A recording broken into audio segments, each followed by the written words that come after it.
बिल्कुल, ये जो पीओके में हुई एक शबीर शहीद स्टेडियम है, उसमें ये समिट हुई और इस समिट को ऑर्गेनाइज कराने वाली पाकिस्तान की पूरी आर्मी और आईएसआई का पूरा सपोर्ट था। और देखिए, ये समिट यहाँ तो पहले पीओके में तो अभी हुई है, इससे पहले भी हम देखें तो हमास की और जैश ए मोहम्मद की, जैसे मोहम्मद ऑर्गेनाइजेशन है, इसकी समिट जो है आपका लश्कर तैयबा की भी इनकी मीटिंग हो चुकी है कतर के दोहा के अंदर, पहले भी हो चुकी थी। हालांकि उस मीटिंग को इतना हमने चर्चा का विषय नहीं बनाया था, लेकिन अभी ये चर्चा का विषय बना।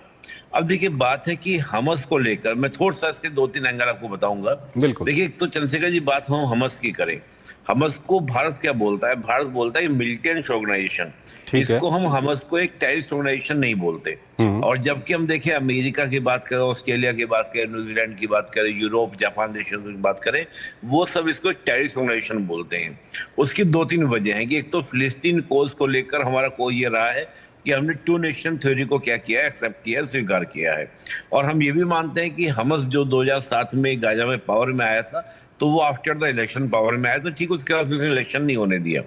दूसरा बड़ा बात क्या है कि हमास के जो रिलेशन है हाल के दिनों में, जो आप देखेंगे, रशिया से बहुत बढ़ चढ़कर हुए हैं और बहुत अच्छे से आपके रिलेशन क्या रशिया के साथ डेवलप हुए हैं। रशिया खुलकर जो है अब इजराइल के अगेंस्ट हो गया है और हमास को सपोर्ट करने लगा है। तो हम उसको कोर्स पर भी देखेंगे, अगर हम हमास को एक टेररिस्ट ऑर्गेनाइजेशन डिक्लेयर करते हैं तो हमारे लिए क्या होगा, रशिया के साथ रिलेशन बनाना, उसका मेंटेन करना कहीं ना कहीं एक दिक्कतें पैदा हो सकती हैं। दूसरा क्या है कि हमास ने कभी भी इंडिया को किसी भी तरीके से टारगेट नहीं किया। तो एक तो मैं हमास की एक स्थिति आपको बताना चाह रहा था कि हमास की कंडीशन, भारत के साथ रिलेशन किस प्रकार के हैं।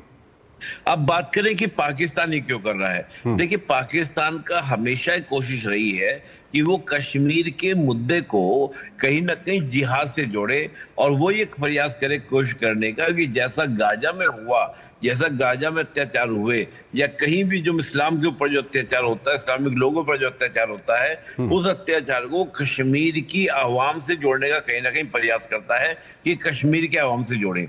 आप याद करो, जब 1989 में तालिबान ने, यानी कि उस समय तालिबान तो नहीं था, मुजाहिदीन थे अफगानिस्तान के अंदर, और मुजाहिदीनों ने रशिया को वहां से, यानी कि यूएसआर को वहां से निकाल दिया था, तो पाकिस्तान की पूरी कोशिश ये थी कि 1989 के बाद में उसने जो प्रॉक्सी वॉर स्टार्ट किया इंडिया के अगेंस्ट, तो उन मुजाहिदीनों को इंडिया के कश्मीर भेजने का प्रयास किया। और तभी आप देखें 90 में जो पूरा कश्मीर की वैली के अंदर जो हमने हिंसा का तांडव देखा, यानी कि जो कश्मीर की एक जो सूफियों कल्चर हुआ करती थी, सूफिज्म वहां पे देखने को मिलता था, वो इस्लामिक करने का प्रयास किया, लाखों कश्मीरी हिंदुओं को घर छोड़ने के लिए मजबूर लेकिन किया। निपुण जी, जो कुछ वहां पर हुआ उसका जवाब तो खुद कश्मीर की आवाम ने दे दिया है। वहां पर अभी कुछ ही दिनों पहले वहां पर चुनाव हुए हैं, कश्मीर की अपनी चुनी हुई सरकार है, और कश्मीर किस तरह से विकास के रास्ते पे, टूरिज्म के रास्ते पे आगे जा रहा है, ये सबको, पूरी दुनिया को दिख रहा है।